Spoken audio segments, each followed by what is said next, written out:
Saiu o 7º episódio de X-Men 97 e bora pra nossa análise de primeiras impressões. My hands are tied. Well, if your hands are tied, you won't be needing this.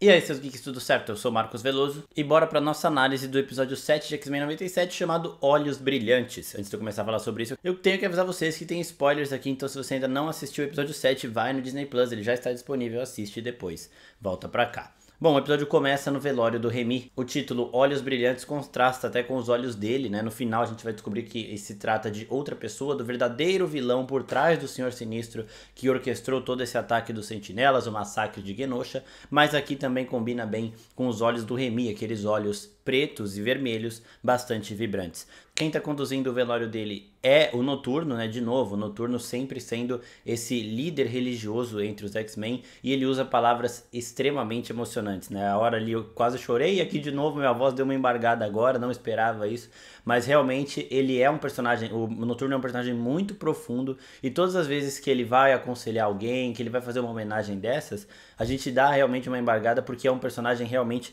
fascinante em todos os sentidos e nesse principalmente, né? Ele fala sobre o Remy sempre esconder os verdadeiros sentimentos dele nas cartas, quando ele fala que ele acha que o Remy estava blefando no jeito dele de ser e tudo mais, foi uma parte muito interessante. E tem uma ausência aqui que está sendo sentida neste velório, que é a da Vampira. A Vampira, o grande amor da vida do Gambit, ela não estava lá. Nós vemos os X-Men, nós vemos a família de bandidos do Gambit, que aparece também na animação clássica lá em um episódio que é sobre o passado dele, mas a Vampira não está lá, e a Jubileu, que é a mais jovem ali, né, sempre que vai ter aquela impressão diferente das coisas, ela fala, a Vampira tinha que estar aqui, ele ama ela, não sei o que, não sei o que lá. E o Wolverine, que é mestre em luto, ele fala, cada um tem um luto de uma forma, né, e o luto dela vai ser sentido sozinho, né, então tipo, ela tem que se reservar, tem que ficar na dela, pra ela entender melhor os sentimentos dela. E depois a gente descobre que ela não tá sozinha, isolada, sofrendo pela perda do Remy, mas sim agindo de outra forma em relação a isso, querendo respostas, querendo vingança, indo atrás dos culpados pela morte do grande amor da vida dela. Então a gente vê ela invadindo uma base comandada pelo Thunderbolt Ross, que nos quadrinhos é o Hulk vermelho e provavelmente no UCM também vai virar. E aí quando ela tá destruindo todo mundo, os militares ali dentro da base estão preocupados, e o Thunderbolt Ross fala pra ele, gente, vocês têm que lembrar que a gente tá numa base que foi projetada pra segurar o Hulk, ela não vai, e aí do nada a Vampira arrebenta tudo. Sempre bom lembrar que a Vampira tem também os poderes da Capitã Marvel aqui em X-Men 97. Ela é uma bomba ambulante, ela é gigantesca, ou seja, ela é extremamente poderosa. Ela entra ali buscando respostas, buscando a localização do Trask, que é a pessoa por trás da construção dos Sentinelas, e do Gyrick, que é o homem que matou o Charles Xavier, né? E eles não estão ali, depois ela continua caçando estes homens até que ela encontra Steve Rogers. A participação do Capitão América aqui foi bem interessante. Ele já havia aparecido também na animação clássica em uma missão no passado ali com o Wolverine, uma missão de espionagem, de guerra e tudo mais. E aqui ele volta, mas já como o Capitão América, herói dos Vingadores e tudo mais. E ele tem uma conversa bem interessante com a Vampira, né, que mostra que ele também se importa com os mutantes, que mostra que ele também está agindo. O Capitão América, por representar os Estados Unidos, ele tem dificuldades diplomáticas também para sair fazendo o que ele quer, diferente do Homem de Ferro, diferente da própria Vampira e da maioria ali dos heróis. Então por isso ele fala para ela, ó, eu descobri que eles estão ali numa base no Novo México, não sei o que, mas para eu ir lá eu preciso de uma autorização, porque se eu chegar socando a galera lá com trajado da bandeira norte-americana, vai dar merda, né? E ele pode criar, sim, problemas diplomáticos. Mas ele mostra que os heróis, não os mutantes, os outros heróis do universo Marvel aqui de X-Men 97 também estão querendo limpar a imagem dos humanos. Esse atentado é um atentado que ameaça a existência, né? Então é algo que tem que ser tratado não só pelos mutantes, e foi legal colocarem o Capitão América aqui pra gente entender isso também. Só que ele tem que esperar autorizações, ele tem que fazer coisas ali pensando mais no lado diplomático. A Vampira não, então ela vai sozinha, e antes dela ir, ela dá uma atrasadinha nele ainda, porque ela fica puta, né, tipo, com razão também. Ela fala, ó, vamos lá então, velho, você é um herói, você é um vingador, não sei o que, vamos lá. E ele, não posso ir agora, tenho que esperar, não sei o que, não sei o que lá. Aí ela, você não vai agora? Então foda-se, pega o escudo dele e joga no caralho, filho. Ela joga longe assim, vai embora. E ele agora vai ter que ir lá buscar o Capitão América. Ele não sabe voar, ele é um humano ali, super soldado, tudo bem, ele corre mais rápido, mas ele vai ter que ir correndo pegar o escudo. E sabe-se lá onde ela jogou, vai demorar um tempinho. Agora vamos falar de Mística. A Mística não apareceu aqui até agora, pelo menos não como Mística, mas as grandes apostas apontavam para aquela política que está ajudando os mutantes, né, que tentou prender o Magneto e tudo mais, a Cooper, que estava lá durante o massacre de Genosha. Em uma conversa aqui com o presidente dos Estados Unidos, o Ciclope fala: a gente precisa achar mais gente para dar esperança, né, pros mutantes, não sei o que. O corpo de Val Cooper não foi encontrado ainda. Então pra mim isso aqui é uma confirmação de que ela é sim a Mística, deve ter sobrevivido, assumiu uma outra forma e vazou ou tá por ali ajudando, né, mas isso pra mim é a confirmação. A gente já vinha suspeitando muito disso por conta da reação dela quando era falado da vampira. A gente sabe que a Mística, ela é mãe da vampira, não é mãe biológica, mas é mãe adotiva. Daqui a pouco a gente chega nisso porque tem um momento da vampira com o Noturno também que é bem legal.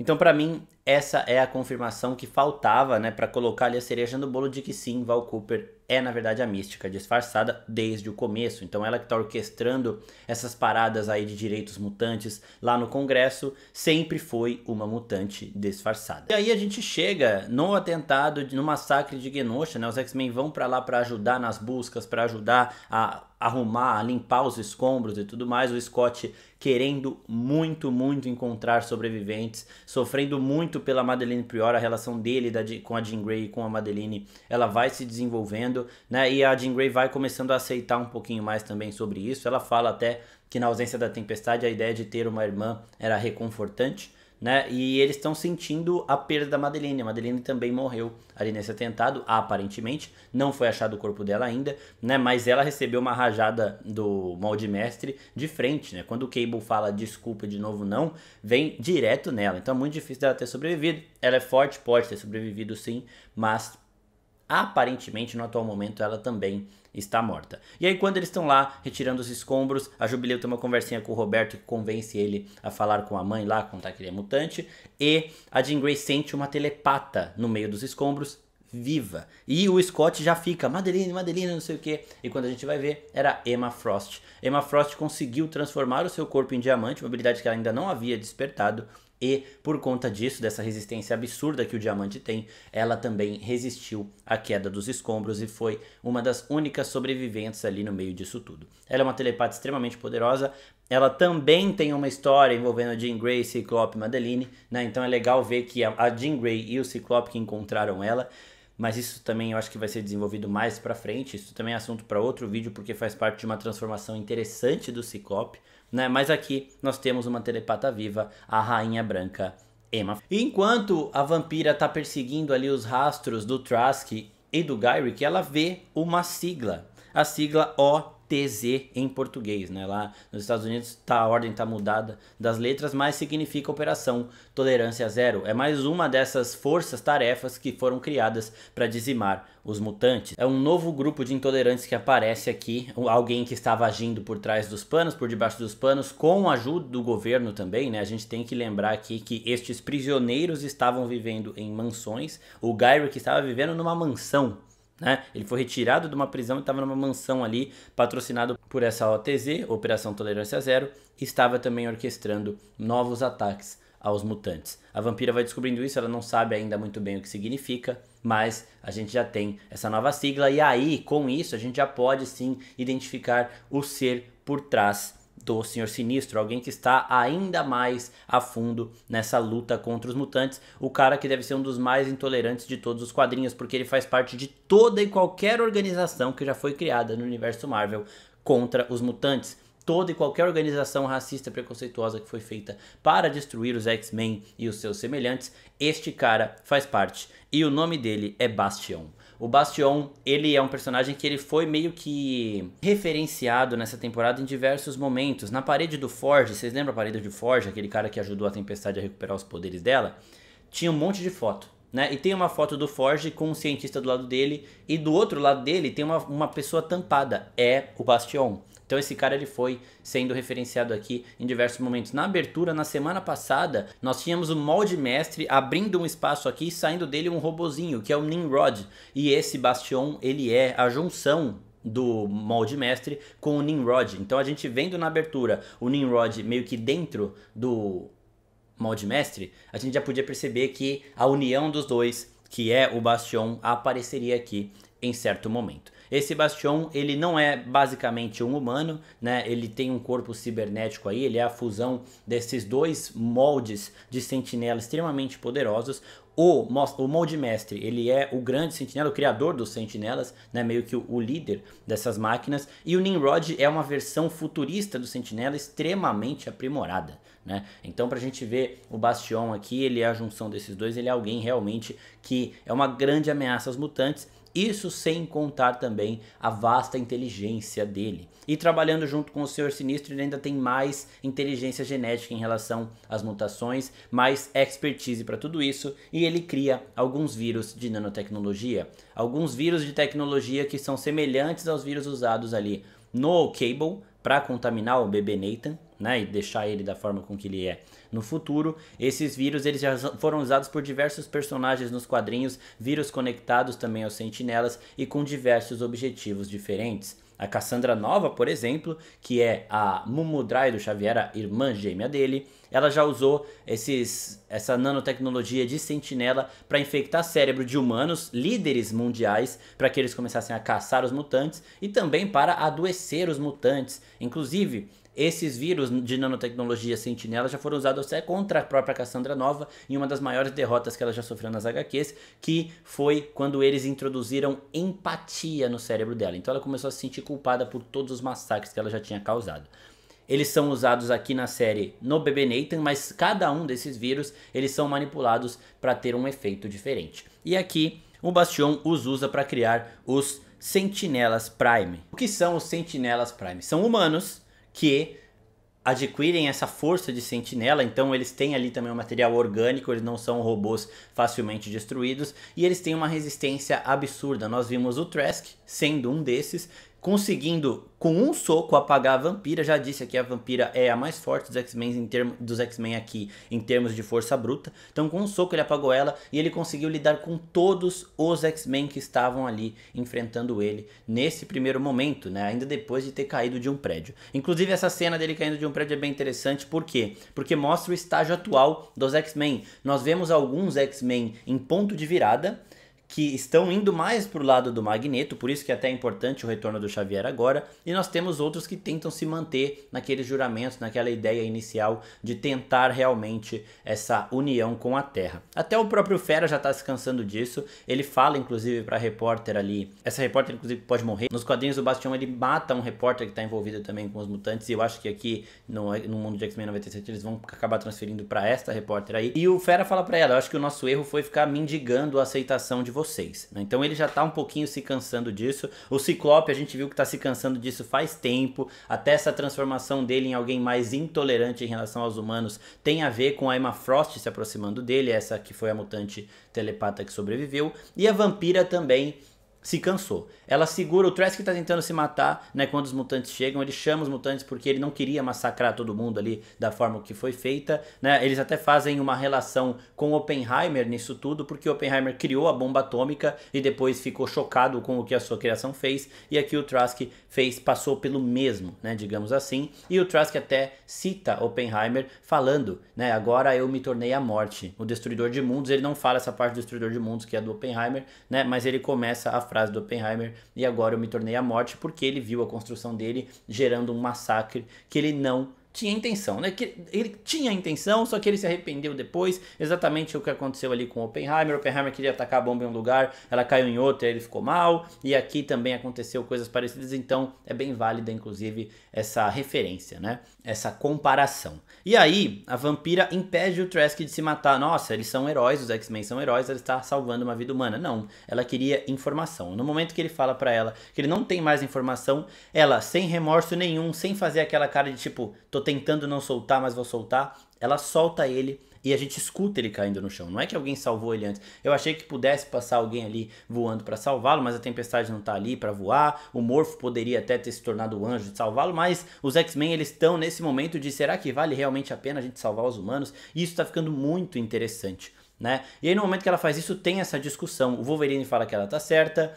o Morpho fala o que a gente tá se tornando, e aí eles começam essa resenha, só que a vampira, ela não arreda o pé. Ele matou o Remy, a gente tá nisso agora dessa forma, acabou esse papinho de ficar tentando não matar as pessoas que estão massacrando a gente, e é isso mesmo e pronto. E no momento que ela tá falando isso, ela toma um soco do Trask, mas já com essa genética de Sentinela Prime ativada nele. Então agora nós temos humanos reprogramados para se tornarem caçadores de mutantes extremamente mais poderosos e perigosos do que os robôs sentinelas. Um Sentinela Prime, que deve ser um dos primeiros, então é meio que protótipo assim, conseguiu tancar todos os X-Men. A Jean Grey me impressionou aqui nesse episódio porque ela segurou um prédio, ela usou os poderes dela em diversos momentos e ela não desmaiou, né? A gente tinha essa piadinha aí de saber quem é a Jean Grey e quem é a Madeline, porque a Jean Grey é a que desmaia e tudo mais. Ela sempre que usa muitos poderes dela desmaia, mas aqui não. Aqui ela segurou, mostrando que ela está realmente bastante forte, né, fisicamente falando, em termos de saúde também. Só que nenhum deles é páreo para isso. O Morph, inclusive, de novo brilhando, se transforma no Mercúrio para tentar enfrentar o Trask, só que a resistência do Sentinela Prime ali é muito grande. E aí chega o Cable para acabar com a palhaçada. Ele vem do futuro, então ele sabe como combater esses sentinelas, ele usa uma granada para apagá-lo. O Ciclope não sabe que o Cable é o filho dele nesse primeiro momento, mas a Jean Grey lê a mente dele, ele fica puto, ele fala pra ela: você não é a minha mãe é a Madeline, sai da minha cabeça. E aí o Scott fica tipo: caralho, meu filho. E ele não tem paciência, o Cable não tem paciência. A gente viu o Cable com a Madeline que introduziu as memórias nele. Sim, mãe, eu te amo, muito carinhoso. Com o pai e com a madrasta, não é assim, né? Ele não tem tempo também, ele tem que resolver as situações ali. Então ele chega logo, já fala ali com o Scott o que eles têm que fazer. E a gente volta aqui pro núcleo do Bastion, né? Depois da revelação dele, sendo o grande vilão por trás do Sinistro. Então são duas mentes absurdas que estão tentando caçar os mutantes, duas mentes extremamente perigosas e geneticamente falando, são duas pessoas que sabem muito de como os mutantes funcionam, de como os sentinelas funcionam. Então nós temos o Sinistro, que sabe como a genética mutante funciona assim de cabo a rabo, né? E nós temos o Bastion, que sabe como criar sentinelas cada vez mais poderosos, ele mesmo sendo meio que um ápice disso tudo. Então aqui nós temos uma confusão extrema. E aí ele tá falando com o Sinistro que os mutantes mentiram para o planeta Terra, falando que o Xavier estava morto. Ele mostra uma transmissão do Império Shi'ar, mostrando o Xavier vivo, se casando com Lilandra e tudo mais. E aí ele diz: eu também contei uma mentira para o mundo. E nós vemos que Magneto sim está vivo. Magneto está vivo, mas está com o colar de supressão de poderes e está sob custódia do Bastion. Então ele está sendo ali torturado, né? O Bastion passa uma lâmina nele falando, fazendo a Barbie, ameaçando ele, falando: ó, se você não se mexer, ela só vai tirar seus pelinhos. Só que se você resistir, né, ela tem outras utilidades. E aqui provavelmente também ele vai fazer experimentações no Magneto para tentar transformá-lo em uma arma contra os mutantes. Então eu acho que a aparição do Bastion aqui, ela meio que encerra qualquer dúvida que tinha em relação a termos ou não Cassandra Nova nessa animação, pelo menos nessa temporada, né? E uma coisa interessante é que quando a vampira tá lá interrogando o Gyrick e ela coloca a mão no rosto dele, ela vê uns vultos assim. E o vulto que ela vê, que parece até do Apocalipse, é na verdade do Nimrod, né? Meio que indicando aí também o Bastion chegando antes dele ser efetivamente revelado. Como eu disse no começo do vídeo que eu ia falar um pouquinho mais sobre a relação da Mística com a vampira e com o Noturno, a Mística, ela é mãe biológica do Noturno, só que ela não se importa muito com ele. E ela é mãe adotiva da vampira e ama a vampira como se fosse a única filha que ela tem. Então é por isso que quando o Noturno tá acalmando a vampira, ela fala: você sorteou mal na hora de escolher uma irmã adotiva, né? Porque ela foi adotada pela Mística, ela também tem a Mística como mãe, mesmo questionando as ações da Mística ali. E ela e o Noturno, eles meio que se acolheram assim também, como os irmãos que eles são. E assim, né, gente, sempre bom lembrar, não tivemos Tempestade e Xavier chegando com os X-Men nesse episódio, mas eles estão a caminho. A Tempestade, ela tá na Terra, então ela chega mais rápido. O Xavier, ele tava em outro planeta, vai demorar um pouquinho mais, mas eu acredito que já no próximo episódio eles estejam reunidos com a equipe. Ó, o Bastion, só pra falar um pouquinho dele, depois eu vou fazer um vídeo mais completo sobre esse personagem. Ele é, como eu já disse, o maior dos intolerantes em relação aos mutantes. Ele tem um corpo cibernético que oferece a ele capacidades sobre-humanas, e entre as habilidades dele também também ele tem imunidade telepática, ou seja, não dá pro Xavier, pra Jean Grey, pra Emma Frost, pra Madeleine Priory controlarem, entrarem na mente dele, tentar ler o que ele está fazendo, então também ele é um perigo um pouco maior neste sentido. A vasta gama de habilidades e poderes dele é enorme, então eu farei sim um vídeo, farei thread nas nossas redes sociais sobre esse personagem, né? Então já se inscrevam no canal, já ativa o sininho e deem uma olhada nas outras redes sociais da oficina, porque vai chegar conteúdo sobre ele aqui no YouTube, no Instagram, no Threads, no Twitter, em todas as nossas redes que estão sempre ativas. Eu espero que vocês tenham gostado do vídeo. Se gostou, se inscreve, curte aqui e até a próxima, pessoal. Tchau, tchau.